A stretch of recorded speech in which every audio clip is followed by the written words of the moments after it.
don't have to be concerned about peak oil or global warming to know the name of the world's most famous environmentally friendly car.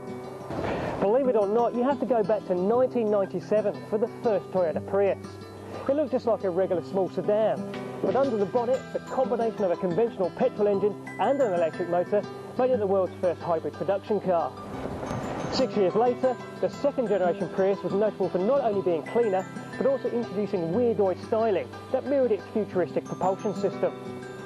Problem was that as far as driving experiences go, you were left with the feeling that, well, if this is the future of motoring, you might be better off investing in a good pair of walking boots.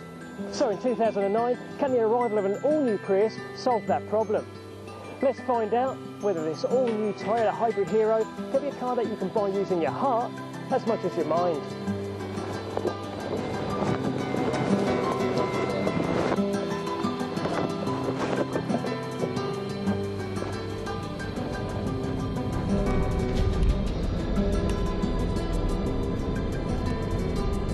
I may have sounded a bit harsh about the previous iterations of the Prius. That's mostly because you could really only get excited about their technology. You could certainly forget about being thrilled out on the open road. Yet even if you put the last Prius in the more relevant context of the city, well, while it was easy to drive, it was still flawed in terms of ride and steering. When it comes to making statements about their owners, no vehicle uses a bigger metaphorical megaphone than the Prius. And Prius buyers can still boast they drive the world's most eco-friendly car, using an average of just 3.9 litres of petrol per 100 kilometres. Yet shockingly, Toyota has admitted that in response to customer demand, it sacrificed even better economy and lower emissions for more performance. So there's a larger 1.8 litre engine. Now that switch to a bigger engine may seem like a contradictory move, especially considering that other car makers are now downsizing their engines for improved fuel efficiency. That extra capacity, however, brings extra torque that makes the engine more relaxed when it's doing the bulk of the work, say particularly freeway driving.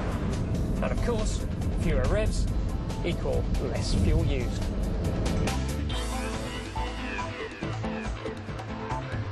The Prius's ability to operate on its electric motor alone is still limited to low speeds and up to 2 kilometres.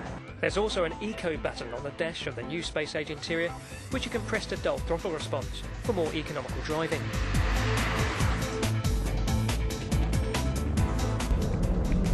And if you want to maximise the Prius's improved performance, you can press this power mode button to sharpen up throttle response.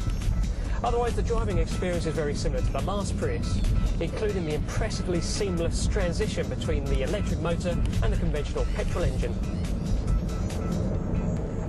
The steering still feels disconnected, but at least the suspension has improved compliance over bumpier surfaces.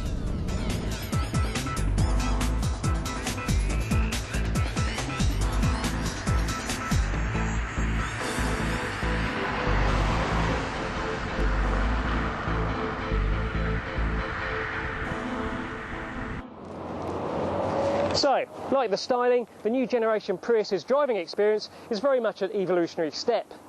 While the Prius remains a car that is far from engaging to drive, however, extra performance does bring more reward for those buyers who are keen to do their bit for the planet.